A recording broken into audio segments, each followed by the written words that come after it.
Praise the Lord. இயேசுவின் பிரியமான Zion மகளே, அன்பு சகோதரிகளே, நம் ஆண்டவரும் அதிசீக்கிரத்தில் வரவிருக்கும் அருமை இரட்சகருமாகிய இயேசு கிறிஸ்துவின் திருப்பெயரின் வழியாக உங்கள் யாவரையும் நான் அன்போடு வாழ்த்தி அரைஸ் ஜயன் என்கிற இந்த வளையலின் மூலமாக வரவேற்கிறேன். மீண்டும் ஒரு சிறிய இடைவெளிக்கு பின்பதாக இந்த வளையலின் மூலமாக உங்களை நான் சந்திப்பதிலே மிகுந்த மகிழ்ச்சி அடைகிறேன். ஆமென். ஹல்லேலூயா, ஹல்லேலூயா, ஹல்லேலூயா. இந்த நாளிலும் கூட ஒரு ஆழமான சத்தியம் நிறைந்த ஒரு இறை வார்த்தை தகப்பன் நம்மோடு பேச இருக்கிறார். ஹல்லேலூயா. இதை பெற்றுக்கொள்ளும் என்பதாக நாம் ஒருமனப்பட்டவர்களாய் கண்களை மூடி ஜெபிப்போமா? அதை பெற்றுக்கொள்ளும்படிக்காய் கண்களை மூடி ஒருமனப்படும்படி அன்போடு கேட்டுக்கொள்கிறேன். Praise the Lord. Hallelujah, hallelujah, hallelujah, ஹல்லேலூயா. எங்களை மிகுமாய் நேசிக்கிற அன்பின் பரிசுத்த பரலோக பிதாவே, உமக்கு ஸ்தோத்திரம், ஸ்தோத்திரம், ஸ்தோத்திரம் அப்பா. இயேசு கிறிஸ்து மகாராஜாவே, உமக்கு ஸ்தோத்திரம், ஸ்தோத்திரம், ஸ்தோத்திரம். பரிசுத்த ஆவியானவரே, உமக்கு ஸ்தோத்திரம், ஸ்தோத்திரம், ஸ்தோத்திரம். ஒவ்வொரு திரியேக தேவனுக்கு ஸ்தோத்திரங்களை நாங்கள் ஏறெடுக்கிறோம். தகப்பனே, ஒரு மனமாய் இந்த வேலையிலுமே நோக்கி பார்க்கிறோம் அப்பா.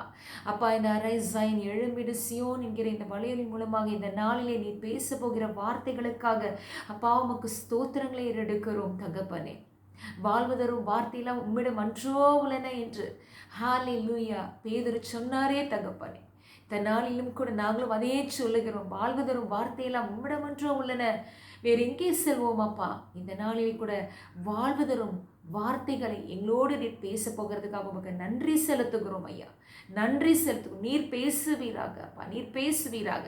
இந்த வார்த்தை யாருக்கு நீராக நீர் அனுப்புகிறீரோ அவர்கள் இந்த வார்த்தையை பெற்றுக்கொள்வாராக. அந்த வார்த்தை அவளுக்கு நிறை வாழ்வையும் நிலை வாழ்வையும் கொடுக்கத்தக்கதாய் வெளிப்படுவதாக இந்த நாளிலே. ஓ ஹல்லேலூயா, ஹல்லேலூயா, ஹல்லேலூயா. ஆமென் தகப்பனே. இப்பொழுதே நீர் இருதயங்களை அப்பா நீர் ஒருமுகப்படுத்துகிற ஆமென் ஆற்றலினால் ஹல்லேலூயா நீர் ஆளுகை செய்கிறீர் தகப்பனே. தடைகள் இயேசு கிறிஸ்துவின் பெயரில் விலகுகிறதற்காக நன்றியும். மனக்கண்களை நீ பிரகாசிக்க செய்கிறீர் அப்பா.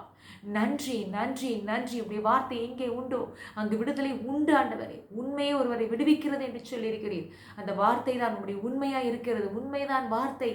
அந்த உண்மை நீர்தான், வார்த்தை நீர்தான் அப்பா. இப்போது நீர் வெளிப்படுகிறீர் வல்லமையாய். அதற்காக நன்றி செலுத்துகிறோம். ஓ பரிசுத்த ஆவியானவரே, ஹல்லேலூயா.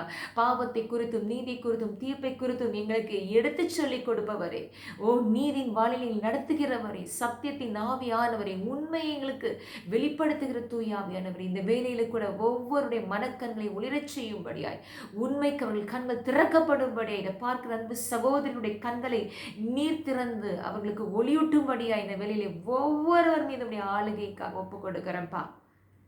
ஏசு கிறிஸ்துவின் பெயராலே, ஏசு கிறிஸ்துவின் பெயராலே நான் ஜெயம் எடுத்து ஒப்பு கொடுத்து செபிக்கிறேன். ஹல்லேலூயா. ஆளுகை செய்யும், பேசும். எங்கள் பரிசுத்தமும் ஜீவன் நிறைந்த நல்ல பிதாவே. ஆமென், ஆமென், ஆமென். ஹல்லேலூயா, ஆமென், ஹல்லேலூயா. இயேசு கிறிஸ்துவில் மிகவும் பிரியமான அன்பு சியோன் மகளே, சகோதரிகளே, ஆண்டவர் இயேசுவின் பெயராலே இந்த நாளிலும் கூட இந்த செய்தியை உங்கள் மத்தியிலே பகிர்ந்து கொள்வதிலே நான் மிகுந்த மகிழ்ச்சி அடைகிறேன். ஆண்டவர் நல்லவர், என்றும் உள்ளது அவர் தம் பேரன்பு. ஹல்லேலூயா, ஹல்லேலூயா. தலைமுறை தோறும் அவர் ஒருவரே நம்பத்தக்கவராயிருக்கிறார். ஹல்லேலூயா.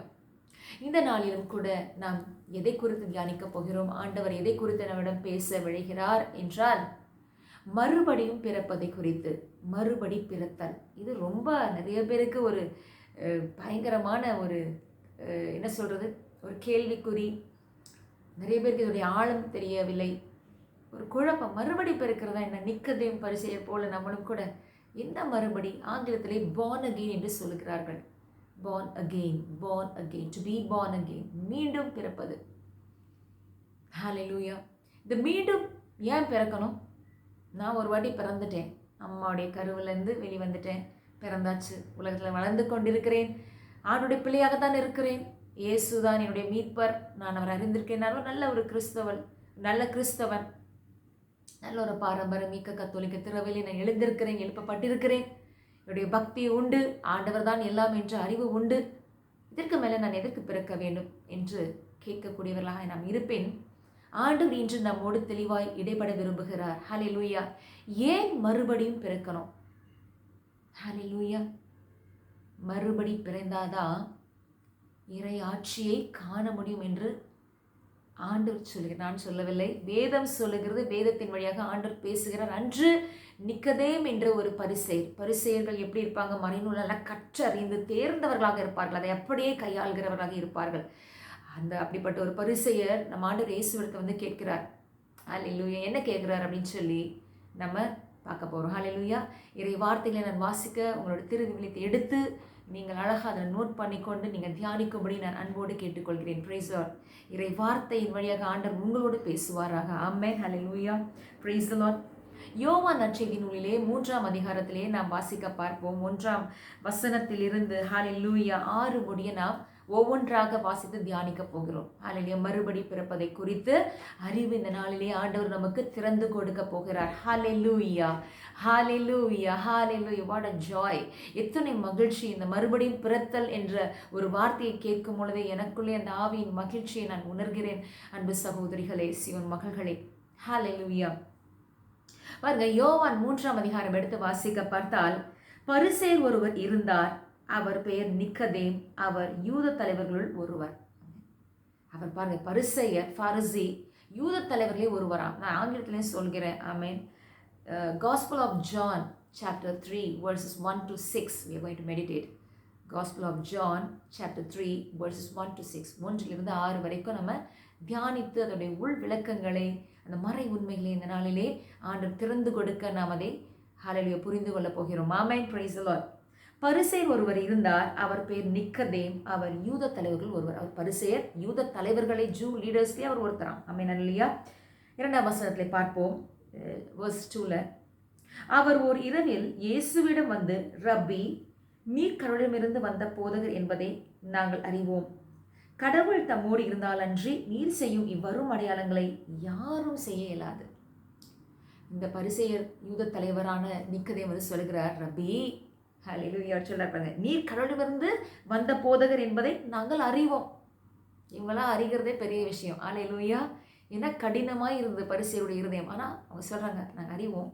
ஏன்னா கடவுள் தம்மோடு இருந்தாலன்றி நீர் செய்கிற இந்த அருமடையாளங்களை எவருமே செய்ய முடியாது. உங்களோட கடவுள் இருந்தால் தான் இப்படிலாம் செய்ய முடியும். நீங்கள் அப்படிப்பட்ட அருமடையாளங்களை செய்கிறீர்கள் என்று சொல்லி அவர் வியந்து ஆண்டவர் இயேசுவிடத்தில் சொல்லுகிறார். 3ஆம் வசனத்தை பார்க்கலாம். ஹல்லேலூயா. 3rd verseல பார்க்கலாம். அதுக்கு இயேசு சொல்கிறாரு, இயேசு அவரை பார்த்து, மறுபடியும் பிறந்தால் அன்றி எவரும் இறையாட்சியை காண இயலாது என மிக உறுதியாக உங்களுக்கு நான் சொல்லுகிறேன். மறுபடியும் பிறந்தால் தான் இறையாட்சியை காணவே முடியும். இறையாட்சியை நிறைய பேர் நினச்சிக்கிறாங்க, செத்து நம்ம இறந்துட்டு மோட்சத்துக்கு போகிறது தான் இறையாட்சி. ஆண்டவர் சொல்ல இறையாட்சி அதல்ல. எஸ், அஃப்கோர்ஸ் பரலோகத்தில் விண்ணகத்தில் முழுக்க இறையாட்சி தான். அந்த இறையாட்சி இந்த மண்ணுலகிலும் இருள் ஆன இந்த உலகிலே ஒளி வெளிப்படணும். இறையாட்சி வெளிப்பட்டாதான் அந்த ஒளி பிரகாசிக்கும் இருள. அதுக்கு எப்படி அந்த இறையாட்சி வெளிப்படும்? ஒருத்தர் மூலமாக தான் அது வெளிப்படும். இயேசு ஆண்டவர் மூலமாக வெளிப்பட்டது. அப்புறம் அவர் போன பிறகு தூயாவினவர் ஊற்றப்பட்டார். தூயாவி திருத்தூதருக்குள்ளே வந்த பிறகு அவர்கள் வழியாக அந்த இறையாட்சி வெளிப்படுத்தப்பட்டது. அப்புறம் திருத்தூதர்கள் மூலமாக நிறைய சீடர்கள்லாம் வந்தாங்க. சீடர்கள் நிறைய மக்களை பொதுநிலைகளை சந்தித்தாங்க. அவங்களுக்கு இறைவார்த்தை அறிவித்தாங்க. அவங்க மூலமாக அந்த இறையாட்சி வெளிப்பட்டது. இப்போ இந்த இறையாட்சி வெளிப்படணும், இறையாட்சி நீங்கள் காணணும்னாலே, இந்த உலகத்தில் இறையாட்சியை காண வேண்டும் என்றாலே ஒருவர் மறுபடி பிறத்தல் அனுபவத்துக்குள்ளே வந்தால்தான் அவர்கள் காண முடியும் என்று இயேசு சொல்கிறார். ஏன் இவர் அரும் அடையாளங்கள் நீங்கள் செய்கிறது போல ஒருத்தர் சாதாரணமாக செய்ய முடியாது, கடவுள் கூட இருந்தால் தான் செய்ய முடியும், சாதாரணமாக செய்ய முடியாது அப்படின்னு சொல்லும் போது ஆண்டவர் இறையாட்சியை ஒருவர் காண இயலாதுன்னு ஏன் சொல்கிறாரு அப்படின்னா, இறையாட்சியே அரும் அடையாளங்கள் நிறைந்தது தான். ஹல்லேலூயா. அதல்தான் ஆண்டவர் இயேசு சென்ற இடமெல்லாம் இறையாட்சியை பற்றி அறிவித்த பொழுதெல்லாம் அங்கே அற்புதங்களும் அருமடையாளங்களும் அவர் நிகழ்த்தினார். கட்டுக்களில் இருந்த மக்களை விடுவித்தார். நோய்களில் இருந்த பிள்ளைகளை எல்லாம் விடுதலை செய்தார். தீய ஆற்றல்கள், தீய ஆவிகள் அலைக்கழிக்கப்பட்டவர்களுக்கெல்லாம் அவங்க ஆண்டவர் விடுதலை கொடுத்தார். ஏன்னா இறையாட்சியின் வெளிப்பட்டது. இருளின் ஆட்சியில் இருந்த மக்களை இறையாட்சியை வெளிப்படுத்தி விடுவித்தார். இறையாட்சி அங்கே வெளிப்படும் பொழுது ஹல்லேலூயா, அந்த இடத்துல ஒரு விடுதலை, அந்த இடத்துல ஒரு சுகம். ஹல்லேலூயா. அங்கே ஒரு அசைவு, அங்கே அந்த இடத்துல ஒரு மாற்றம், வெளிச்சம். அப்போ இந்த இறையாட்சி ஒருத்தர் காணணும், தனக்குள்ள காணணும், தனக்குள்ள வெளிப்படுறத காணணும் அப்படின்னா அவர்கள் மறுபடியும் பிறந்தால்தான் அவங்க பார்க்கவும் முடியும், அனுபவிக்க முடியும். ஹல்லேலூயா. இறையாட்சி சைன்ஸ் அண்ட் வாண்டர்ஸ் அடையாளங்களோடு கனெக்ட் ஆனது ஒண்ணுதான். ஹல்லேலூயா. ஆண்டவரை பற்றி ஒருத்தர் போய் நம்ம அறிவிக்கிறோம், இயேசு தான் சொந்த ரட்சகர் மீட்பர் என்று ஒருத்தர் போய் ஒரு நோயாளிகிட்ட போய் சொல்கிறோம். ஆண்டவரை அறியாத ஒரு உடல் நிலை சரியில்லாத ஒருத்தர்கிட்ட போய் நம்ம சொல்கிறோம். சரி, நான் எப்படி நீங்கள் நம்புறீங்களா இயேசுவை? நான் நம்புகிறேன். அப்போ உங்களுக்கு ஆண்டவர் ஒரு விடுதலை கொடுக்க கூடியவராய் வெளிப்பட போகிறார், உங்களுக்கு அடையாளத்தை செய்வார், ஒரு அற்புதங்களை செய்வார் சொல்லி அவர்களுக்காக ஒருத்தர் ஜெபிக்கும் பொழுது அந்த இடத்துல ஆண்டவர் இயேசுவின் பெயரால் ஒரு சுகமோ, ஒரு விடுதலையோ, ஒரு மாற்றமோ அந்த நபரத்தில் வெளிப்படும் பொழுது அவர்கள் விடுதலை ஆகுகிறார்கள், நம்புகிறார்கள் ஆண்டவரை. ஒரு சுகமோ, ஒரு விடுதலையோ, ஒரு மாற்றமோ அங்கே வெளிப்படுகிறது. இறையாட்சி அந்த இடத்துல வெளிப்படுத்தும் பொழுது அருமடையாளங்கள் அங்கே நடக்கிறது. இறையாட்சி பற்றி சொல்லும் பொழுது அதெல்லாம் தான் நிக்கதேம் அருமடையாளங்கள் பற்றி சொல்லும் போது ஆண்டவர் சொல்றாரு, இறையாட்சி மலர்ந்தாதான், இறையாட்சி வந்தாதான், இறையாட்சி உண்டானாதான் அந்த இடத்துல அருமடையாளங்கள் வெளிப்படும். கடவுள் தம்மோடு இருந்து செயல்படதான் இறையாட்சி. அவர் சொல்றாரு, தம்மோடு இருந்தாலோடையே கடவுள் தம்மோடு இருந்தாலும் ஒரு நபர் இப்படி செய்ய முடியாதுன்றது. ஜீசஸ் சொல்றாரு, இறையாட்சியை காணணும்னா மறுபடி பிறக்கணும். உங்களில் கடவுள் உங்களோடு இருந்து உங்களை ஆட்சி செய்து தன்னை வெளிப்படுத்த வேண்டும் என்றால் நீங்கள் மறுபடியும் பிறக்கணும். அன்று இயேசுவோடு தந்தை கடவுள் இருந்து ஆட்சி செய்து தன்னை வெளிப்படுத்தினார். திருத்தூதர்கள் வழியாக அதை செய்தார், சீடர்கள் வழியாக செய்தார். இன்றும் அவர் செயலாற்றி கொண்டிருக்கார். அப்படி உங்கள் வழியாக ஏன் வழியாக செய்யணும்னா இறை ஆட்சியை நாம் காண வேண்டும் என்றால் இறைவன் நம் மீது ஆட்சி செய்து நம் வழியாக அவர் ஆட்சியை வெளிப்படுத்த வேண்டும் இருளில் இருக்கிற மக்களுக்கு என்றால் ஒருவர் மறுபடி பிறத்தல் என்பது மிகவும் அவசியம் என்று இயேசு சொல்லுகிறார். அப்போ அந்த நிக்கதேம் கேட்குறாரு, அப்படியா? 4வது வசனம் 4th verse பார்ப்போம். நிக்கதேம் அவரை நோக்கி, வயதான பின் ஒருவர் எப்படி பிறக்க முடியும்? அவர் மீண்டும் தாயின் வயிற்றில் புகுந்து பிறக்க முடியுமா என்று கேட்டார். பாருங்க, அவர் எப்படி பார்க்குறாரு, சாதாரணமாக மேலோட்டமாக பார்க்குறாரு. அப்படியா? மீண்டும் பிறக்கிறதா அம்மா வயிற்றுக்குள்ளே போய் பிறக்கிறதா? நீங்கள் மீண்டும் பிறக்கணும்னு சொல்கிறீங்க, திருப்பி எப்படி ஒருத்தருமா அம்மா வயசான பிறகு நான் எப்படி திரும்பி இவ்வளோ பெரிய உருவம் அம்மா வயிற்றுக்குள்ளே போக முடியும் அப்படின்னு கேட்குறாரு. ஹல்லேலூயா, பிரைஸ் தி லார்ட். இந்த மறுபடியும் பிறத்தல் என்ற டேர்மை மேலோட்டமாக புரிஞ்சுக்கிட்டே அப்படி தான் கேட்பாங்க. அதுக்கு இயேசு அவர்களுக்கு விளக்கம் தருகிறார். நம்ம தொடர்ந்து வாசிக்க போகிறோம் பாருங்க. யோவான் 5ஆம் வசனத்திலேயே ஆண்டவர் சொல்றார், in verse 5 Jesus says like this. என்ன சொல்றார்?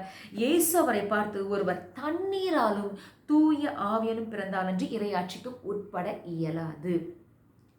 ஒருவர் தண்ணீராலும் பிறக்கணும், தூய ஆவியாலும் பிறந்தாதான் இந்த இறையாட்சிக்கு, அதாவது கடவுள் தம்மோடு இருந்து அரும் அடையாளங்களை செய்கிற இந்த இறையாட்சிக்கு, கடவுள் தம்மோடு இருந்து ஆட்சி செலுத்தி நம் வழியாக இறையாட்சி பிறகு இருளில் இருப்பதற்கு வெளிப்படுத்தி அவர்களை விடுதலையாக்கி அந்த இறையாட்சிக்குள் சேர்ப்பதற்கு ஏதுவான அந்த இறையாட்சி வெளிப்படுவதற்கு மறுபடியும் பிறக்கணும். அதுக்கு எப்படின்னா ஒருவர் தண்ணீராலையும் பிறக்கணும், தூய ஆவியாலும் பிறக்கணும்னு சொல்லி ஏசப்பா சொல்றாங்க.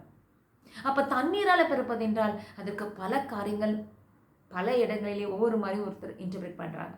தண்ணீரால் பிறக்கதான் நம்ம மூழ்கி ஞானஸ்தானம் எடுக்கிறது, தண்ணீரால் பிறக்கதான் இல்லை நம்ம ஞானஸ்தானம் குழந்தையிலே கொடுத்தனால தண்ணீரால் பிறந்துட்டோம். இப்போ தூயாவே அபிஷேகம் அப்படின்னு சொல்கிறாங்க. ஆனால் இதுக்கு தெளிவான விளக்கத்தை ஆவியானவர் கொடுக்க போகிறார். ஹல்லேலூயா, ஹல்லேலூயா, ஹல்லேலூயா. பாருங்க, தண்ணீரால் பிறப்பது அப்படி என்றால் தாயின் கருவில் இருந்து வெளிவருவது. தாய் இப்போ நிறைய பேர் பிள்ளை பெற்ற தாய்மார்கள் இங்கே இருப்பீங்க, சகோதரிகள் இருப்பீங்க, எல்லாருக்குமே தெரியும் ஒரு குழந்தை எப்படி வெளில வருது. தாயோடைய இந்த பன்னீர் குடம் சொல்லுவாங்க பார்த்தீங்கன்னா, அது உடஞ்சி அந்த ப்ளசண்ட்டாக ப்ரோக் ஆகி அதில் வாட்டர் கஷ்போத் ஆகி அந்த குழந்தை வெளில வருது. தண்ணீரால் பிறக்குது. மனித இயல்பில் தண்ணீர் வந்து வெளிப்படுது. தாயுடைய கர்ப்பத்திலிருந்து தாயுடைய மாம்சமான அந்த கர்ப்பத்திலிருந்து அந்த தண்ணீர் உடைந்து அந்த குழந்தை வெளியேறுகிறது. தண்ணீரால் பிறப்பது அதுதான். ஹல்லேலூயா.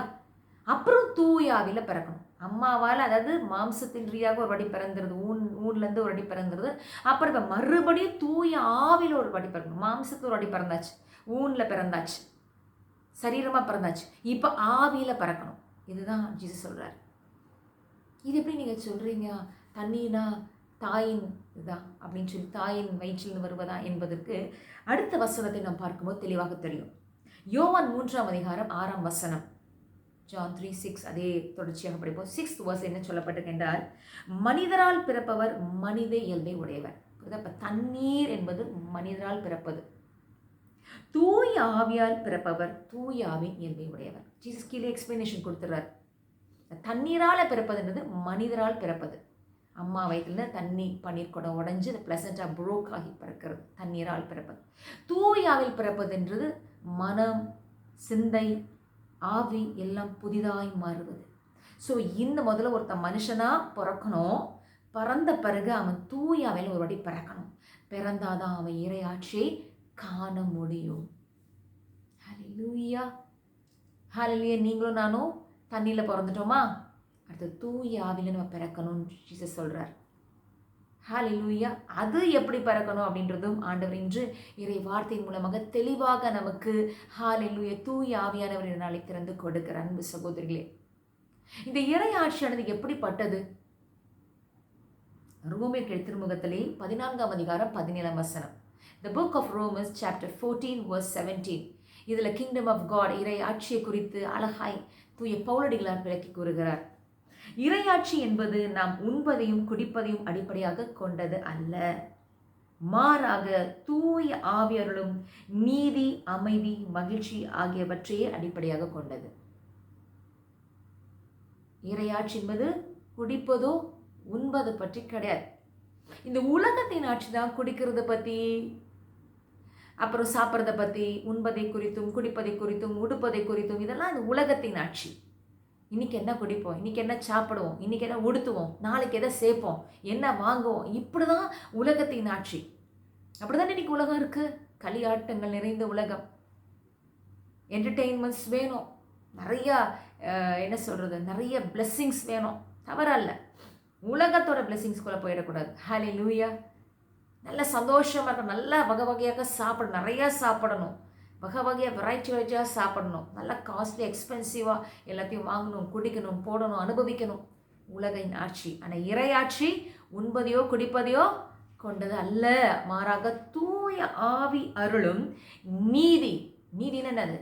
இறையாட்சியில் இதை செய்யணும், இதை செய்யக்கூடாது, இதை செய்தால் கடவுளுடைய நீதி வரும், இது தவறு. கடவுள் எல்லாவற்றையும் படைத்த கடவுளுடைய பார்வையிலே இது நீதியற்ற செயல். அதை தூய ஆவி தான் உண்மையின் வழியை நம்ம நடத்தக்கூடியவராக இருக்கிறார். ஆமென். அவருடைய ஆவியை கொண்டு இறையாட்சியிலே எது நீதி என்றும் நீதியற்றது என்பதும், பாவத்தை குறித்தும் நீதியை குறித்தும் நியாய தீர்ப்பை குறித்தும் தூய ஆவியினர் நமக்கு வெளிப்படுத்துவதுதான் இறையாட்சி. அப்புறம் பாருங்க, தூய ஆவியர்களும் அமைதி. ஹல்லேலூயா. உலகத்துடைய அமைதி அல்ல, அதான் ஜீசஸ் சொல்றார். உலகத்தின்படி நான் உங்களுக்கு அமைதி கொடுக்கல, ஆமென், என்னுடைய அமைதி, அதுதான் தூய ஆவியர்களும் அமைதி. ஹல்லேலூயா. உலகத்தின்படியே நம்ம அமைதி அடைகிறது அல்ல, இறை அமைதி, புத்தி கெட்டாதது, அதுதான் இறையாட்சி கொடுக்கிறது. இந்த உலகம் கொடுக்குற அமைதியெல்லாம் நிலையற்றதுங்க. கொஞ்ச நேரம் அப்படியே ஜாலியாக இருக்கும், அப்புறம் போயிடும். அது அமைதி கிடையாது. இன்னைக்கு வரைக்கும் எத்தனையோ பணக்காரர்கள், செல்வந்தர்கள் எல்லாம் உலகத்திலேயே அமைதி தேடி அலைகிறார்கள். பணக்காரர்கள், பெரிய புகழ் உச்சியில் இருக்கக்கூடியவர்கள்லாம் அவர்கள் கேட்கிற தெரியுமா, எனக்கு எல்லாமே இருக்குது, ஆனால் ஒரு சமாதானம் இல்லை, ஒரு அமைதி இல்லை. உலக புகழ்பெற்ற தமிழ்நாட்டை சேர்ந்த ஒரு பெரிய ஒரு சினிமா நடிகர் அவர் சொன்னார். அவர் ஒரு பெரிய அமெரிக்கா நிறுவனத்தினுடைய ஒரு தொலைக்காட்சியில் பேட்டி கொடுக்குற என்ன சொல்கிறார், உங்களுக்கு எல்லாம் ஃபேன்ஸ் இருக்கிறாங்க, நிறைய காசு பணம் இருக்குது, இப்போ நினச்சாங்க என்ன வேணால் வாங்க முடியும், எதை வேணால் அனுபவிக்க முடியும், நிறைய ஃபேன் ஃபாலோவிங்ஸ் இருக்குது, உங்கள்கிட்ட இல்லைன்னு நீ நினைக்கிற விஷயம் என்ன? அவர் சொன்னார், அமைதி. I want piece. என்ன கேட்டார்? ஐ வாண்ட் பீஸ், என்கிட்ட சமாதானம். அதனால் நான் இங்கேயும் அங்கேயும் போயிட்டுருக்குறேன், இந்த மலைக்கு போகிறேன், அந்த மலைக்கு போகிறேன், ஆனால் எனக்கு அமைதி இல்லை. இதுதான் இறையாட்சி கொடுக்கிற அமைதி. இப்படி இருக்காது. உங்கள்கிட்ட பெரிய காசு இருக்காது, பணம் இருக்காது, ஆனால் உங்கள்கிட்ட ஒரு பேர் அமைதி இருக்கும், ஒரு சமாதானம் இருக்கும், ஒரு மகிழ்ச்சி இருக்கும். தூய ஆவியர்களும் என்னது? மகிழ்ச்சி, அமைதி, நீதி, இது இருக்குங்க. இதுதான் இறையாட்சி. ஒருவர் இறையாட்சி உட்பட்டு இருப்பார்கள், ஆனால் அவர்களுக்குள்ள தூய ஆவியர்களுகிற இந்த நீதி இருக்கும். கடவுளுக்கு பிடித்ததை செய்யணும், பிடிக்காததை செய்யக்கூடாது, அவருடைய நீதி நம்மக்கிட்ட இருக்கும். அப்புறம் அவருடைய அமைதி இருக்கும். சொன்னார் பார்த்தீங்களா, நான் சொன்னேன் பார்த்தீங்களா, இந்த ஒரு திரையுலக பிரமுகர் சொன்னேன், எனக்கு எல்லாமே இருக்குது அந்த அமைதியில், ஆனால் எதுவுமே இல்லைனாலும் ஒரு அமைதி இருக்கும் பாருங்கள். அதுக்காக நம்ம ஒன்றுமே இல்லாமல் இருக்க மாட்டோம். தெய்வ பிள்ளைகளுக்கு எல்லாமே கொடுக்கப்படும். அவர்களுடைய ஆன்மா அழிவராதபடிக்கு நிறை வாழ்விலே நடத்த ஆண்டவர் உண்மையுள்ளவராகவும் வல்லமை நிறைந்தவராகவும் மேய்ச்சலத்திலே நம்மை நடப்பிக்கக்கூடியவராகவும் இருக்கிறார். ஆனால் ஆன்மா அழிவுறாத வகையிலே, நம்முடைய அமைதி எடுக்கப்படாத வகையிலே அவர் கொடுக்கிற அமைதி நமக்கு நிலைத்திருக்கும்படி அவர் நடத்துவார். இந்த அமைதி தான் என்னன்னு தெரியும் அலைஞ்சிருக்காங்க உலகத்தில். ஆனால் உங்களுக்கு எனக்கு இறையாட்சி அதை கொடுக்கிறது, தூயாவியை தருகிறார். பிறகு மகிழ்ச்சி. ஓ, there is a joy of the Lord. தேவ மகிழ்ச்சி. It cannot be brought by anything, with money or anything. பணம் கொடுத்து வாங்குவதல்ல தேவன் தருகிற மகிழ்ச்சியை தூயாவி இறையாட்சி நமக்கு கொடுக்கும். இறைவனின் ஆட்சி உங்க குடும்பத்துக்குள்ள இருந்தா, உங்க மேல இருந்தா, நீங்க இது 3 அனுபவிப்பீங்க. தேவ நீதி உங்களுக்குள்ள செயல்படும். ஆமே. தூயாவி அதை செயல்படுத்தி கொண்டே இருப்பார். அப்புறம் அமைதியா இருப்பீங்க. என்ன நடந்தாலும் உங்க இருதயம் அப்படியே சும்மா அப்படியே கூலா ரிலாக்ஸ்டா இருக்கும். ஸ்டே கூல் அப்படின்னு சொல்லுவாங்க பார்த்தீங்களா, அப்படின்னு இருப்பீங்க. ஏன்னா தேவன் கொடுக்கிற அந்த அமைதி, தூய ஆவி அருளுகிற அந்த இறையாட்சியினுடைய அமைதி உங்களோட இதயத்தை நிலவிக்கொண்டே இருக்கும். மகிழ்ச்சி. எது இருந்தாலும் இருந்தாலும் யாருனாலும் உங்களோட இருதயம் ஒரு மகிழ்ச்சி, களி கூறுதல் இருக்கும். ஹல்லேலூயா. இதுதான் இறையாட்சி. Praise the Lord. இப்போ இந்த இறையாட்சி ஒருத்தட்ட வரணும்னா அவங்க மறுபடி பிறக்கணும். Price the Lord. இந்த இறையாட்சி ஒருத்தருக்குள்ளே இருக்கணும். பின் இந்த இறையாட்சி ஒருத்தர் மூலமாக இன்னொருக்கு வெளிப்படணும். இருளில் இருக்கிற ஒருத்தருக்கு இந்த 3 தான் இன்னைக்கு இல்லாமல் மக்கள் எப்படி இருக்காங்க பார்த்தீங்களா உலகத்தில்? அமைதி இல்லை, நீதியற்ற உலகம், அமைதி இல்லாத உலகம், மகிழ்ச்சி இல்லாத உலகம். மகிழ்ச்சின்னு இவங்க சொல்கிற உலகத்தினர் சொல்வதெல்லாம் மகிழ்ச்சி அல்ல, அது பாவத்திற்கு இட்டு செல்கிற வழி. அது ஒரு பரந்த ஒரு வழி. அதில் நிறைய பேர் நடந்து போகிறாங்க. நித்திய மகிழ்ச்சி இல்லைங்க, அது நிலையான மகிழ்ச்சி கிடையாது. அது ஒரு குறுகிய கால மகிழ்ச்சி. அது பாவத்திற்கு விளைச் செய்கிற வலை. உலகத்தின் களியாட்டங்கள் எல்லாம் அந்த நேரத்துக்கு மாத்திரம்தான் சந்தோஷம் தரும். ஹல்லேலூயா. ஆனால் ஆண்டவர் கொடுக்கிற அந்த நித்திய மகிழ்ச்சி, நிலையான மகிழ்ச்சியின் பாதையோ அது குறுகிய பாதை தான். அது நீதி, தேவ அமைதியும் தேவ நீதியும் தேவ மகிழ்ச்சியும் தூய ஆவியின் வழியாக நமக்கு கிடைக்கிறது. இறையாட்சி. Praise the lord. Hallelujah, hallelujah. அப்போ பாருங்க, மனிதரால் பிறப்பவர் எவரும் மனிதியல் பிறப்பாங்க. இப்போ தாய் மூலமாக பிறக்கிறோம், உலகத்தின் ரீதியாக நம்ம பிறந்துட்டோம். அந்த அம்மாவுடைய அந்த சுவாபங்கள் நம்ம ஜென்ம சுவாபங்கள் நாளையும் சேர்க்கிறது. ஆனால் அப்படி இருந்தால் தூயாவி அந்த ஆட்சியை நம்ம பார்க்க முடியாது, இறையாட்சியை பார்க்க முடியாது. தூயாவில பிறக்கும் போது தான் இறை இயல்புல நம்ம பிறக்கிறோம். ஆமீன். சரி, அப்போ தூயாவில பிறக்கிறதுனா என்ன? அம்மா வயிற்றில் பிறக்கிறது எப்படி? அம்மா வயிற்றில் கருவுற்று 10 மாதம் இருந்து பிறந்துடுறோம். அந்த ப்ராசஸ் இருக்குது. அப்போ தூயாவில பிறக்கணும்னா எப்படி பிறக்கணும்? அப்படி என்றால் ஆண்டவர் இன்று அதற்கான விளக்கத்தை உங்களுக்கு தருகிறார். ஹல்லேலூயா. 1 பேதுரு 1ஆம் அதிகாரம் 23ஆம் இறை வசனத்தை எடுத்து வாசிப்போம். 1 Peter 1 chapter verse 23. 1 பேதுரு 1ஆம் அதிகாரம் 23ஆம் இறை வசனத்தை சொல்லப்படுகிறது. தூய பவுலடிகள் சொல்கிறார், நீங்கள் அழியக்கூடிய பேதுரு சொல்லுகிறார், பவுலல்ல பேதுரு சொல்லுகிறார், நீங்கள் அழியக்கூடிய வித்தினால் அல்ல, மாறாக உயிருள்ளதும் நிலைத்திருப்பதுமான அழியா வித்தாகிய கடவுளின் வார்த்தையால் புது பிறப்பு அடைந்துள்ளீர்கள். என்ன சொல்றாரு? ஹல்லேலூயா. நீங்கள் அழியக்கூடிய வித்தினால் அல்ல. இப்ப தாய் வழியாக தந்தையோட வித்து எப்ப அழியும்? ஹல்லேலூயா. ஒருத்தர் மறிச்சிட்டாங்கன்னா அந்த வித்து அழியுது. ஆனாலும் அவங்களுக்குள்ள இருக்க அந்த வித்து அழிஞ்சிருது. பட் அதுக்கப்புறம் அவங்க ஜென்ரேஷன்ஸ் இருக்குது. That's true. பட் வார்த்தை என்ற வித்து அழியாது. பூ வதங்கி விழும், புல் உலர்ந்து போகும், ஆனால் என்னுடைய வார்த்தை என்றென்றும் நிலைத்திருக்கும் என்று ஆண்டவர் திண்ணமாய் சொல்கிறார் அல்லவா? சொல்லுகிறார், நீங்கள் அழியக்கூடிய வித்தினால் அல்ல, மாறாக உயிருள்ளதும் நிலைத்திருப்பதும். ஹல்லேலூயா. மனித வித்துல பிறக்கிறவங்க இறந்துடுறாங்க, வித்து அழிஞ்சிருது. ஆனால் கடவுளின் வார்த்தை என்ற வித்து அது உயிருள்ளதா, நிலைத்திருப்பதா, அதே மாதிரி அழியாததான். அழியா வித்தாகிய கடவுளின் வார்த்தையால் புது பிறப்பு அடைந்துள்ளீர்கள். அப்போ கடவுளின் வார்த்தையால் புது பிறப்பு அடைவது என்றால் என்ன? ஹல்லேலூயா. இறை வார்த்தையில் ஒருத்தர் பிறக்கணும். அப்பதான் தூயாவில ஒருத்தர் பிறக்க முடியும். Price the Lord. மனித வித்தினால பிறக்கும் போது மனித இயல்புல வரும். இப்ப கடவுளின் வித்தாகிய தூய அந்த இறை வார்த்தை இதுல பிறக்கும் போது தூயாவின் இயல்புல நம்ம பிறக்கிறோம். Praise the lord. Hallelujah, hallelujah, hallelujah. Yovan 6ஆம் அதிகாரம் 35ஆம் இறை வார்த்தை நம்ம எடுத்து வாசிச்சோம்னா தெளிவாக யோவான் 6ஆம் அதிகாரம் 35ஆம் இறை வார்த்தை. ஜான் சாப்டர் 6 verse 35 ஆண்டவர் சொல்லுகிறார், இயேசு அவர்களிடம், வாழ்வு தரும் உணவு நானே, என்னிடம் வருபவருக்கு பசியே இராது, என்னிடம் நம்பிக்கை கொள்வோருக்கு என்றும் தாகமே இராது. வாழ்வு தரும் உணவு, ஐ அம் தி லிவிங் பிரெட். அப்படி என்றால் இயேசு எந்த மகிமையிலே பேசுகிறார்? என் உடலாகி அந்த சதையை நீங்கள் உண்டு என்னுடைய ரத்தமாகிய பானத்தை உண்டால் தான் நீங்கள் இறையரசுக்குள்ளே நுழைய முடியும், விண்ணரசுக்குள்ளே போக முடியாதுன்னு சொல்கிறார். இதனுடைய உடலையும் ரத்தத்தையும் குறிக்குதா? எஸ், உடையும் ரத்தத்தையும் குறிக்கவில்லை என்று சொல்லவில்லை, குறிக்கிறது. புதிய உடன்படிக்கை ஏற்படுத்தப்படுகிறது. ஆனால் இங்கே இயேசு சொல்கிறது என்ன தெரியுங்களா? வாக்கு மனிதனான அந்த மகிமையிலே பேசுகிறார். வாழ்வு தரும் உணவு என் வார்த்தை, அதை உண்கிறதுக்கு பசி இருக்காது. என் வார்த்தையை சாப்பிட்றதுக்கு பசி இருக்காது. என்ன பசி? அவர் சொல்கிற பசி இந்த சாப்பாட்டு பசி இல்லை. ஹல்லேலூயா, ஊனியல்பின் பசி. ஆனால் அதுவும் கூட அடங்கும். ஏன்னா சாப்பாடும் ரொம்ப அதிகமாக சாப்பிட்டா அது ஊனியல்பு தான். அந்த வார்த்தையை உண்கிற ஒருத்தருக்கு ஆமென், ஆவின் இயல்பு அதிகமாகி அந்த இச்சையின் பசி இருக்காது. ஊனியல்பின் பசி, ஊனியல்பின் இச்சையுடைய தாகம், பசி இருக்காது. இதை உலகத்தின்படியாக நான் இதை செய்யணும், உலகத்தின்படியாக நான் இதெல்லாம் வாங்கி சேர்க்கணும், இதெல்லாம் நிறையா சாப்பிடணும், நிறைய உடுத்தணும், நிறைய அனுபவிக்கணும். இந்த ஊனியல்பு உலகம், இதன் மேல் இச்சை இருக்காது, இதனுடைய பசி இருக்காது. ஊனியல்பின் நாட்டங்களை நிறைவேற்ற தாகம் இருக்காது. எனக்கு தாகமாக இருக்குச்ச, இது எப்படியாவது நான் அடைஞ்சிடணும்ப்பா. இந்த சில பேர் சொல்லுவாங்க, அந்த இச்சையின் தாகம் இருக்கும்,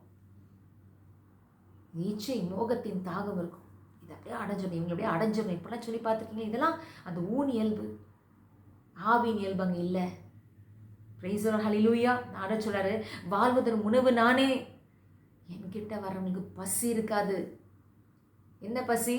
உலகத்தின் பசி, உலகத்தின் தீய நாட்டங்கள் மீது பசி, ஊனியல்பின் பசி இருக்காது. என் மீது நம்பிக்கை கொள்ளுக்கு தாகம் இருக்காது. என்ன தாகம்? இது அந்த உலகத்தின் மாயைகளை குறித்த தாகம், அது இருக்காது. ஹல்லேலூயா, பிரைஸ் தி லார்ட். என் வார்த்தையை உண்ணும் பொழுது ஹல்லேலூயா அவங்களுக்கு இந்த மாதிரி பசி தாகம் இருக்காது. அதனால தான் யோவான் 4ஆம் அதிகாரத்தில் நீங்கள் படிச்சீங்கன்னா சமாரிய பெண்ணை ஜீசஸ் சொல்கிறாரு. என்ன சொல்கிறாருன்னா, அருமையான வசனம். அப்படி சொல்கிறாரு, அந்த பெண் நீங்கள் படிச்சிருக்கீங்களா? யோவான் 4ஆம் அதிகாரம் எடுத்து வாசித்து பாருங்க. அதில் சமாரிய பெண்க்கு ஆண்டவர் தண்ணீர் கொடுன்னு கேட்பார் இல்லையா? கிணற்றில் மதியான நண்பகல் வேலை போய் தண்ணீர் கொடுன்னு கேட்பார். ஹல்லேலூயா. அப்புறம் அந்த அம்மா தண்ணியை பற்றி பேச ஆரம்பித்தோன்னே, என்னுடைய மூதாதையர் யாக்கோபின் கிணறு தான், இல்லைன்னா நாங்களாம் தண்ணி மொண்டு குடிக்கிறோம் அப்படின்னோடனே ஜீசஸ் சொல்வார், நான் கொடுக்குற தண்ணியை குடிச்சேன்னா உனக்கு தாகமே எடுக்காது. ஹல்லேலூயா, ஆமென்.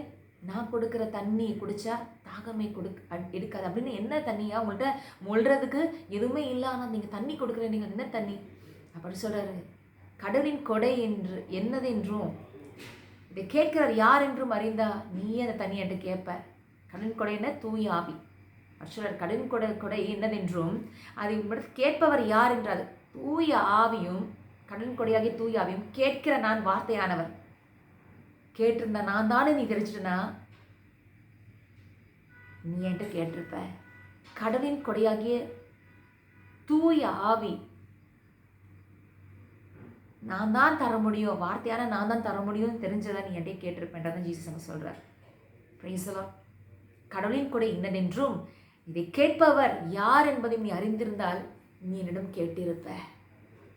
நான் கொடுக்குற தண்ணியை குடித்தா உனக்கு தாகமே எடுக்காது, அது உனக்குள்ளே போய் பொங்கிலும் ஊற்றாக எழுந்து நிலைவாழ்வு அளிக்கும்னு சொல்கிறார். ஹல்லேலூயா. இங்கே ஆண்டவர் தூய ஆவியை பற்றி பேசுகிறார். வார்த்தை என்ற மகிமையிலே அங்கே வெளிப்படுகிறார். நான் கொடுக்குறேன், என் வார்த்தையை கொடுக்குறேன், அந்த வார்த்தையை நீ எடுத்துக்கிட்டேன்னா அந்த வார்த்தை கொடுக்குற ஆவி உனக்குள்ளே நிலைவாழ்வு அளிக்கும்னு சொல்கிறார். இதை ஆண்டவர் இன்னும் அதிகமாக தெளிவாக பேசுகிற ஒரு வசனத்தை பார்ப்போம். யோவான் 6ஆம் அதிகாரம் 63ஆம் வசனம். John 6:63.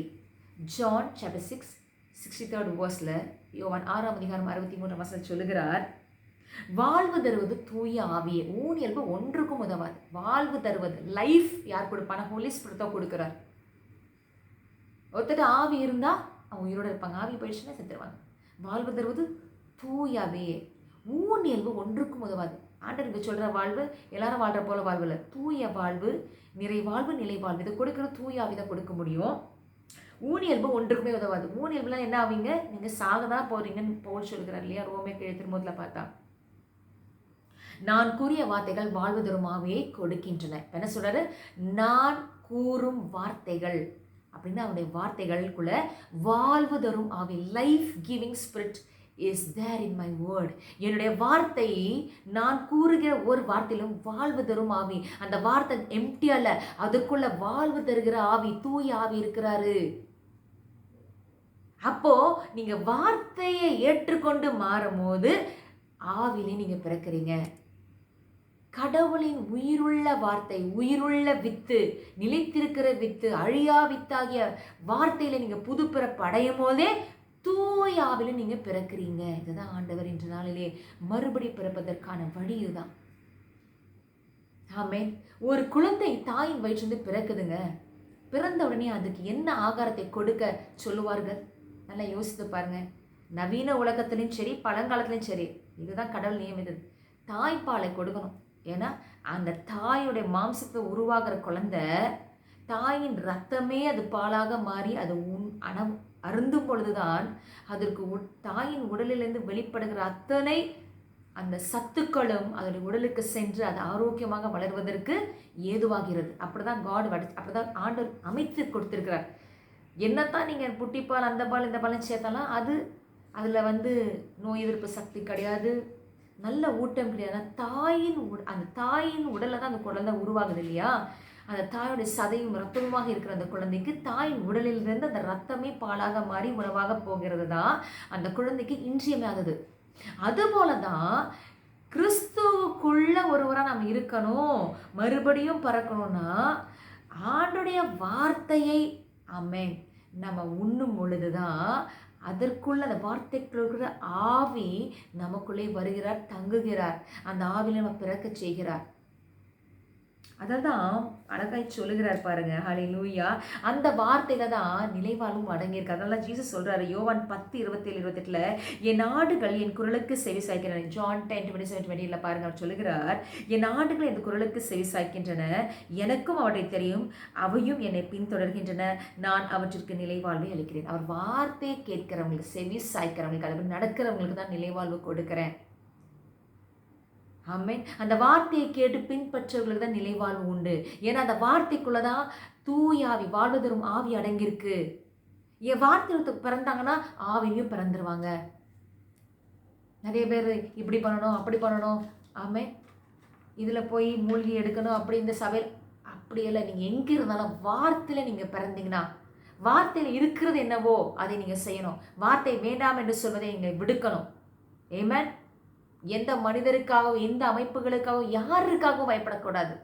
கடவுளுக்கு, கடவுளின் வார்த்தை, God's word, word of God என்றால், காட் என்றால் யாரு? கடவுள் என்றால் பிதா, லார்ட் என்றால் இயேசு ஆண்டவர். ஆமென். அப்போ வேர்ட் ஆஃப் காட் என்றால் தந்தையின் வார்த்தை.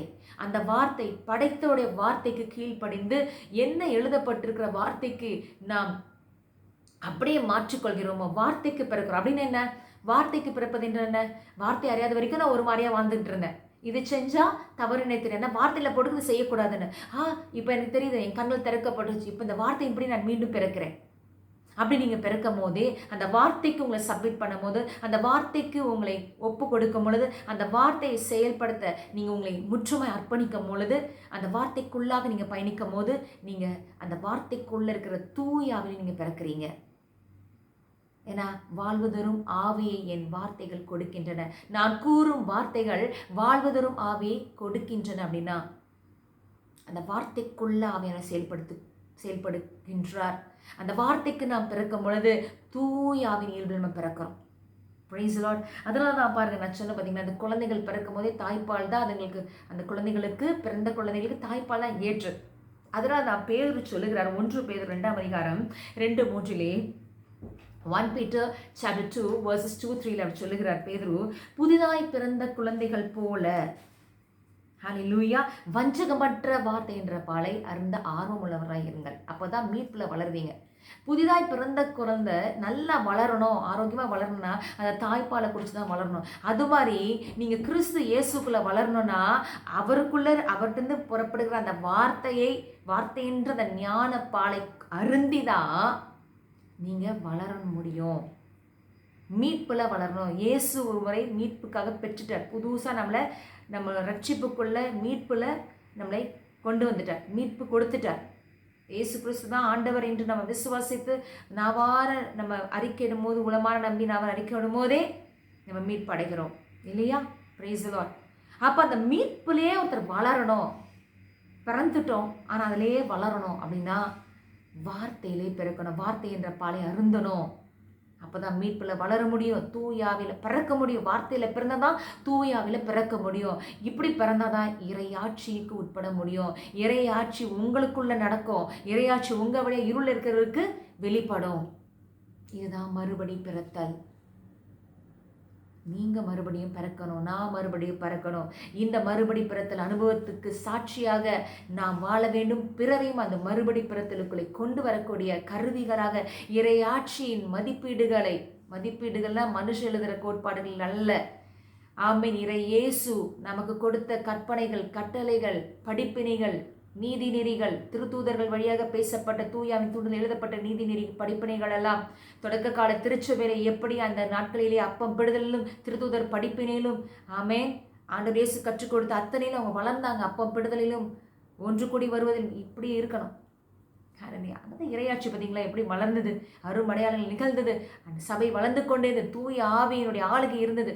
கடவுளுக்கு ஒரு அச்சம் இருக்க தூய ஆவியுடைய அந்த ஆட்கொள்ளுதனாலே ஆமீன் இறையச்சம் அங்கே நிலவியது. அந்த நாளில் திருச்சபை பெருகியது. அன்றைக்கி பெருகின திருச்சபை தான் இன்னைக்கு புதுசாக திருச்சபை பெருகலை. அதிலேயே அப்படியே தக்க வைத்து போய் கொண்டிருக்கிறோம் இல்லையா? ஹல்லேலூயா, பிரைஸ் காட். ஆகவே இந்த நாளிலே ஆண்டவர் உங்களை மறுபடி பிறக்க அழைக்கிறார். மறுபடியும் பிறந்தீங்களா சகோதரி என்று கேட்டால், ஐயோ நான் கிடையாது, நான் பாரம்பரியமாக இருக்கிறேன்ப்பா, என்ன போய் மறுபடியும் பிறந்தீங்களான்னு கேட்குறீங்க அப்படின்னு பயந்துடாதீங்க. மறுபடி பிறப்பது என்பது வார்த்தைக்குள் புது பிறப்பு அடைவதும் தூய ஆவினால் மறுபடியும் பிறப்பதும் தான். நீங்கள் தூயவில் பிறக்கணும்னா வார்த்தையில் பிறந்தாதான் தூயவில் பிறக்க முடியும். ஏன்னா வார்த்தைக்குள்ளே தான் அந்த வாழ்வதரும் ஆவி இருக்குது. ஆமீன். வார்த்தையில் நிலைத்திருங்க. வார்த்தையில் பிறந்து வார்த்தையிலே நிலைத்திருங்க. இறுதி வரைக்கும் நிலைத்திருங்க. ஏன்னா வாழ்வுக்கு செல்லும் வாயில் மிகவும் குறுகியது அன்பு சகோதரிகளே. அதை வெகு சிலரை கண்டுபிடிப்பர் என்று ஆண்டவர் இயேசு சொல்லியிருக்கிறார். ஹல்லேலூயா, ஹல்லேலூயா. ஆண்டவருக்கு நன்றி சொல்லி கண்களை மூடி நாம் ஜெபத்தை ஏறெடுக்க போகிறோம். ஹல்லேலூயா, ஆமென். நன்றி அப்பா. இந்த நாளிலே கூட உங்களை ஒப்பு கொடுக்குறீங்களா? நான் மறுபடி பிறக்கிறேன் ஆண்டவரே. நீங்கள் சொல்லுங்கள், I'm a born Catholic, born again Catholic.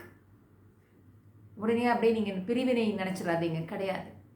born again, I'm a born again universal Christian. Catholic என்றால் உலகளாவிய அப்படின்னு அர்த்தம். be a born again Catholic Christian. be a born again, மீண்டும் பிறந்த ஒரு கத்தோலிக்க சகோதரியாக சகோதரனாக உருமாற்றம் பெறுங்கள். புது பிறப்பாய் அழியாத நிலைத்திருக்கக்கூடிய ஆமேன் உயிருள்ளதுமான அந்த கடவுளின் வார்த்தை என்ற வித்துக்கு நீங்கள் புது பிறப்பு அடையும் பொழுதே ஆவிலே நீங்கள் மறுரூபமாகிடுவீங்க. ஏமேன். அவர் வல்லவே உங்களை ஆட்கொள்வார். உங்கள் வழியாக இறையாட்சி சொன்னார்ல நிக்கதேம், கடவுள் தம்மோடு இருந்தாலன்றி எவரும் இப்படிப்பட்ட செயலை அறுவடை செய்ய முடியாது அப்படின்னு சொன்னார் இல்லையா? அப்படி தம்மோடு இருந்து நம்மோடு இருந்து உங்களோட சிவன் மகளே உங்களோடு இருந்த இறையாட்சி வெளிப்பட வேண்டும் என்றால் நீங்கள் மறுபடியும் பிறக்க வேண்டும் என்று ஆண்டவர் அழைக்கிறார். நீங்கள் அழைக்கப்பட்டிருக்கிறீங்க. ஆண்டவர் உங்களை பேர் சொல்லி அழைத்திருக்கிறார். உங்கள் வழியாக ஆண்டவர் மகிமைப்பட விரும்புகிறார். அப்படி என்றால் அவருடைய ஆட்சி உங்கள் வழியாக வெளிப்பட நீங்கள் அதை காண நீங்கள் மறுபடியும் பிறக்க வேண்டும். ஹல்லேலூயா. மீட்பில் வளர வேண்டும். இறையாட்சி பிறருக்கு நீங்கள் பகிர வேண்டும். உங்கள் வழியாக பரலோகம் செயல்பட வேண்டும். முன் வருவீர்களா? இது வரைக்கும் நான் இப்படி தான் செய்தேன், எங்கள் தாத்தா பண்ணாங்க, பாட்டி பண்ணாங்க, பாரம்பரியமாக நான் செய்தேன், இப்படி தான் செஞ்சுட்டு வந்தேன். பரிசேயர்களும் சதுசேயர்களும் அப்படி தான் நாங்கள் மோசே திருச்சட்டத்தில் இருக்குன்னு சொன்னாங்க. ஆனால் தூய ஆவியின் செயல்பாட்டை அவர்கள் தடுத்தார்கள். வார்த்தைக்கு உருமாற அவர்கள் தன்னை தடுத்தார்கள். பழைய திருச்சட்டத்தையே பேசி கொண்டிருந்தாங்க. ஆனால் ஜீசஸ் சொன்னது அவங்களை ஏற்றுக்கொள்ள முடியல. நாமும் பழையவையிலே பேசி கொண்டிருந்தோம் என்றால் நாம் புதிதாய் பிறக்கவே முடியாது. புதிதாய் பிறவுங்கள். இறையாட்சியின் கருவியாக உருமாறுங்கள். மறுபடியும் பிறக்க ஆண்டவர் உங்களை அன்போடு அழைக்கிறார். கண்களை முடி ஜெபிப்போமா? ஹalleluya, என்னோட ஒருமனப்படுங்கள் அன்பு சகோதரிகளே. ஓ ஹalleluya, ஓ ரபா ஷேகே ரஹ ஜுபஹதுபா ரியாந்த ரோல ஷகரபா. ஓ பரிசுத்த ஆவியானவர், உடைய உயிருள்ள ஓ ரமானா ஷேகே ரேகா ஜபோத்தியா, உங்களுடைய வல்லமை, உங்க பிரசனம் இப்போது ஒவ்வொருவரும் கடந்து வரும்படியாய் நான் ஜெபிக்கிறேன். அப்பா, இந்த மறுபடி பிறத்தலும் இறையாட்சியை பற்றியும் இந்த நாளிலே நீர் எங்களோடு பேசினீரே பிதாவே. நன்றி, நன்றி, ஸ்தோத்திரம். மகாராஜா இயேசு கிறிஸ்து ராஜா, உமக்கு நன்றி செலுத்துகிறோம். ஆவியானவரை உமக்கு நன்றி செலுத்துகிறோம். இந்த நாளில் கூட இந்த இறைவார்த்தை கேட்ட ஒவ்வொருவருக்குள்ளும் அப்பா நீங்க வல்லமையாய் பலமாய் கிரியை செய்யும்படியாய் ஒவ்வொருவரையும் இயேசு கிறிஸ்துவின் ஒப்பு கொடுக்கிறேன்ப்பா. அப்பா, மறுபடியும் பிறந்தாலன்றி ஒருவர் தண்ணீராலும் ஆமேன் ஹalleluya தூயவன் பிறந்தாலன்றி இறையாட்சி காண இயலாது என்று மிக உறுதியாக உங்களுக்கு சொல்லுகிறேன். அப்பா, இங்க பார்க்கிற அநேகர் ஆண்டவரே, ஓ ஷரபாதி கரபா, அப்பா தண்ணீரால் மாமிசத்துல மனித இயல்போடு பிறந்திருக்கிறார்கள். ஆனால் தூய ஆவில் பிறக்க ஓ ஹalleluya உயிருள்ளதும் நிலைத்திருப்பதும் அழியாத வித்தாகிய உம்முடைய வார்த்தையினால பிறப்படைய இந்த நாளில் நீர் அழைக்கிறீர் தகப்பனே. இதுவரை அப்பா பலர் செய்தது என்ன ரீசன் தெரியாம எதென்று அறியாமலே அப்பா ஹalleluya கண்கள் கட்டப்படவில்லை, எல்லோரும் செய்த நானும் செய்ய வேண்டும் என்று ஒரு அர்த்தமில்லாமல் செய்த காரியங்களினால் புதுப்பிறப்படையாமல் தியங்கி நிற்கிற அன்பு சகோதரிகள் ஒவ்வொரு கண்கள் இயேசு கிறிஸ்துவின் நாமத்தினால இன்று நீர் பேசிய வார்த்தைக்கு திறக்கப்படுகிறதுக்காக நன்றி. இயேசுவின் நாமத்திலே அந்த கண்களோட திரைகள் விலகும்படி நான் கட்டளை இடுகிறேன். The eyes be open to the truth in the name of Jesus. ஓ ஹalleluya, ஆவியானவர் இந்த வேளையிலே அந்த கண்ணின் திரையை நீர் விலக்கி கொண்டிருக்கிறீர் அப்பா. உமக்கு நன்றி, ஸ்தோத்திரிக்கிறேன். நன்றி நன்றி நன்றி நன்றி. உம்முடைய வார்த்தை ஒவ்வொருவருக்கும் அப்பா இருபுறமும் கூர்மை உள்ள அப்பா வாளாக அப்பா ஹalleluya அவருடைய புரிதலுக்குள்ளே ஊடுருவி செல்கிறதை காண்கிறதற்காக உமக்கு நன்றி அப்பா. நன்றி நன்றி நன்றி அப்பா. அந்த வார்த்தைக்கு புது பிறப்படைந்து அதனால் ஆவிக்குரிய இயல்புகளை மீண்டும் பிறந்து இறையாட்சியின் ஹalleluya தூதுவர்களாக இருக்கிற ஒவ்வொரு அன்பு சீயோன் மகளுக்கும் உருமாற்றம் பெறும்படி இந்த வேளையிலே நீர் கரம் பிடிக்கிறீர் அப்பா. இயேசுவின் நாமத்தினால இந்த வேளையிலே உணர்த்தப்பட்டு தங்களை ஒப்பு கொடுக்கிற நானும் மறுபடி பிறக்கிறேன் ஆண்டவரே. இதோ வார்த்தையில் அல்லாத ஒன்றை நான் இனி செய்வதில்லை, அதை கடைபிடிப்பதில்லை அப்பா. இதுவரைக்கும் என்னுடைய சிந்தனையிலே நானே அப்பா ஹalleluya எனக்கென்று ஒரு மதிலை வைத்துக் கொண்டேன். ஆனால் இன்று அதை நான் தள்ளுகிறேன். அப்படி வார்த்தையை பற்றிக்கொள்ள நான் முழு அர்ப்பணிப்பு செய்கிறேன் என்று அப்பா அவருடைய வார்த்தைக்குள்ளாக இன்று முதல் எனக்கு நீங்க என்னென்ன வார்த்தைகளை எனக்கு கற்றுக் கொடுக்கிறீங்களா அப்பா, அந்த வார்த்தைக்கு நான் மாறுகிறேன், என் செயல் மாறுகிறது, என் சிந்தை மாறுகிறேன் என்று யாரெல்லாம் ஒப்புக் கொடுக்கிறார்களோ அவர்கள் ஹalleluya தூய ஆவியில் பிறந்து மறுபடி பிறந்து இறையாட்சியை நீர் காண செய்கிறீர். இறையாட்சி அவர்கள் வாழ்விலும் அவருடைய எல்லைகளிலும் அவர்கள் வழியாக மற்றவர்களிடத்திலும் அரும் அடையாளங்கள் வெளிப்பட ஹalleluya இந்த நாளை ஒப்புக் கொடுக்கிற ஒவ்வொருவரையும் நீர் ஆழமாய் முத்திரிப்பிக்கிறீர் பரிசுத்த ஆவியானவரே. உமக்கு நன்றி. ரோஷரவாதி கரபலவர ஷெரெக்கெதரரா ரிகா ஜென்டலோ பரஹது பக்கர ஷெரெக்கெதரபர. உம்முடைய மகிமை நான் பேசுகிறேன், உம்முடைய மகிமை நான் பேசுகிறேன், உம்முடைய மகிமை நான் பேசுகிறேன். நன்றி அப்பா, நன்றி நன்றி நன்றி நன்றி. நன்றி. வார்த்தைக்கு தங்களை ஒப்புக் கொடுக்கிற ஒவ்வொரு மீதும் இருக்கிற கட்டுகள் இயேசுவின் நாமத்தில் இப்பொழுது கழகிறது. அதற்காக ஸ்தோத்திரம் தகப்பனே. நுகங்கள் எல்லாம் மருந்து விழுகிறது இயேசுவின் நாமத்தினால். நன்றி நன்றி. வார்த்தையை உற்று கவனித்த ஒவ்வொரு ஆவி இறங்கி வந்ததை திருத்துதர் பணியிலே நாங்கள் வாசிக்கிறபடி இந்த வார்த்தை கேட்க ஒவ்வொரு மேலும் தூயாவி இறங்கி ஆளுகை செய்வதற்காக நன்றி செலுத்துகிறேன். நன்றி அப்பா. தொடர்ந்து மறுபடி பிறக்கிற இந்த அனுபவத்திலே ஒவ்வொருவரையும் முத்திரையிட்டு நீரே ஆளுகை செய்து நடத்தி செல்வீராக. நீர் அப்படியே செய்கிறீர் தந்தையே. உமக்கு நன்றி நன்றி நன்றி. இயேசு ராஜா நன்றி நன்றி நன்றி. ஆவியானவரே உமக்கு நன்றி. எல்லா துதி கன மகிமையை நாங்கள் உமக்கே செலுத்துகிறோம் அப்பா. இறையாட்சிக்கென்று தாயின் கருவின் முன்குறித்த கிருபைகளுக்காக நன்றி செலுத்துகிறோம். எங்களை முற்றுமாய் தாழ்த்தி அர்ப்பணிக்கிறோம். ஜெயம் எடுக்கிறோம், ஜெபிக்கிறோம் இயேசு கிறிஸ்துவின் பெயராலே. ஆமேன் ஆமேன் ஆமேன். ஹalleluya. இயேசுவில் பிரியமான சகோதர அன்பு சகோதரிகளே, சீயோன் மகள்களே, இந்த நாளிலும் கூட மறுபடி பிறந்தீர்கள், மறுபடி பிறந்துமீர்கள். வாழ்த்துக்கள். ஆண்டவர் இயேசு கிறிஸ்துவின் பெயராலே நீங்கள் மறுபடி பிறந்திருக்கிறீங்க. Congratulations in the name of our Jesus Christ and blessings. Amen.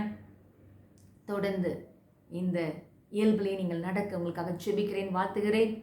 ஆண்டவருக்கு சுத்தமானால் மீண்டும் இந்த வலையொலி அரைஸ் ஜாயன் சியோன் எழும்பிடு சியோன் என்கிற இந்த வலையொலியின் மூலமாக மீண்டும் உங்களை நான் சந்திக்கிறேன். இறை வார்த்தையோடு தேவ பிரசன்னத்திலிருந்து Hallelujah. Hallelujah. God bless you all. Stay blessed. Praise the Lord.